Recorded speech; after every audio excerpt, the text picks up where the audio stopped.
Hi, everyone. This is my 1968 Year of the Pitcher project.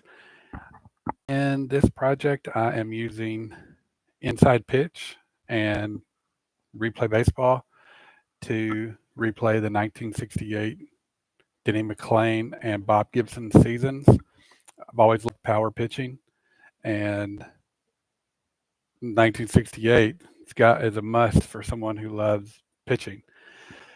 So when I learned about that season, I was born in '77, so obviously it's not me reliving it; it's me living it for the first time, and it's something I figured I had to do. And then my I think the three greatest games in my collection for pitching that emphasize pitching are payoff pitch, inside pitch, and replay baseball. And I have 68 in payoff pitch, not payoff pitch. That's why I'm not using payoff pitch for it. But I have 68 in inside pitch and replay baseball. So I'm using those two. And what I started off with was doing the Bob Gibson games in inside pitch and the Denny McLain games in replay. And I liked that, and I did that for the first 3 months. But I just entered July, and it's a lot of switching games back and forth before I can go on to the next game. So what I've decided to do is I'm going to use just a month at a time. Plus, that lets me use the full set in both games because I was just using the National League for the Bob Gibson inside pitch and just the American League for the replay Denny McLain because they didn't play interleague back then. So I was just using half my sets. So I like this better. It'll let me move more quickly back and forth between games. I don't have to, put one game away, then set up the next game. I can keep the same game out for a while and roll, you know, several games in a row using the one sim.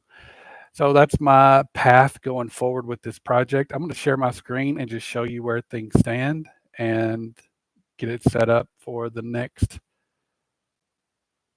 game. So let me share my entire screen here.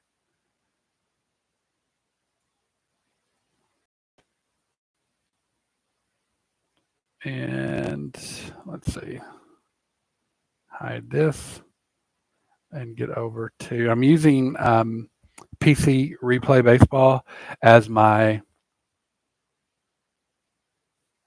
stat keeper, board game companion. Even for the inside pitch games, it works beautifully for each. And really, literally, what I'm doing is I'm just rolling out the at bats or the at bats when either Gibson or McLain are pitching, and then when their offense comes up, I just simulate their offense using PC Replay Baseball, and all the other games I simulate. So I'll walk you through that toward the end if I remember to do that. So this is the schedule. You can see I'm on July 9th, and I am about to roll out this Bob Gibson versus Juan Mar- Martial. Sorry, I'm sure I'm butchering the name. About to roll that one out. Already got it set up. So just to give you a recap of where things are at, Detroit is a game and a half. I really am hoping that Detroit and St. Louis meet in the World Series like they did in real life. I'm really enjoying the fact that there are no divisions, that it's just whoever wins the AL regular season makes the World Series, and whoever wins the NL regular season makes the World Series. It's the first replay that I've ever done without the divisions or without the wild cards. So I'm actually I didn't think I would like that, but I'm actually really liking that. So in the American League, Detroit is a game and a half behind Baltimore and Cleveland, and in the National League, St. Louis has been really bad lately. They had just got into first place, and then they have won. Look at their schedule. They had a 1, 2, 3, 4, 5 game losing streak and 6, 7, 8, 9 out of 10 game losing streak. They had a huge series. They entered this series in June with Atlanta, and I think they were a game or two behind, and they swept them. And then they proceeded to get swept by Pittsburgh, drop 2 or 3 out of Chicago, and then get swept in a 4 game series by LA. So man, it was tough. I was excited when they swept this series and went into first place, but they went into a free fall after that. So you can see where things currently stand. I believe Bob Gibson is one of the. I don't. I was thinking. I was really hoping McLain would get to 30 wins. Don't think that's going to happen. So if we visit Detroit real quick and we go to Denny McLain, let's see what's the best way to get to him. Probably over to the stats tab. There's a better way to do this. Let's see. Here's Denny McLain here. Um,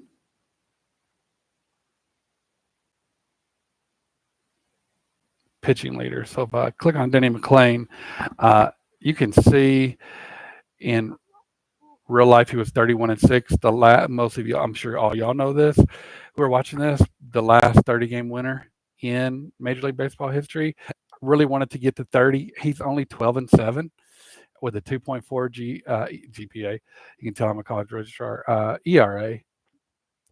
His WHIP is tracking, but the ERA, he just had some bad luck with guys on base. So untimely hits. So 12-7, unless he goes on a big streak, I don't see the 30 wins happening. He's had 3 strikeout games. He's had a 12 plus strikeout game. He had 15 strikeouts here on April 27th. Here's another 12 strikeout game. Let's take a look at.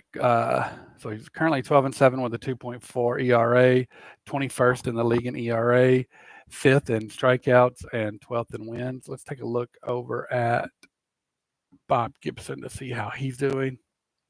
And I am occasionally rolling out the offense and some of the other games, some of the other pitchers.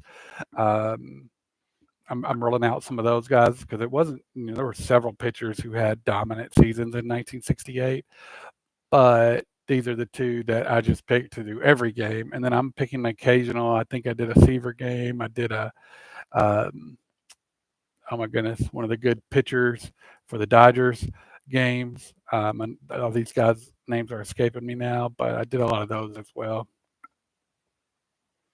Let's go take a look at St. Louis and Bob Gibson.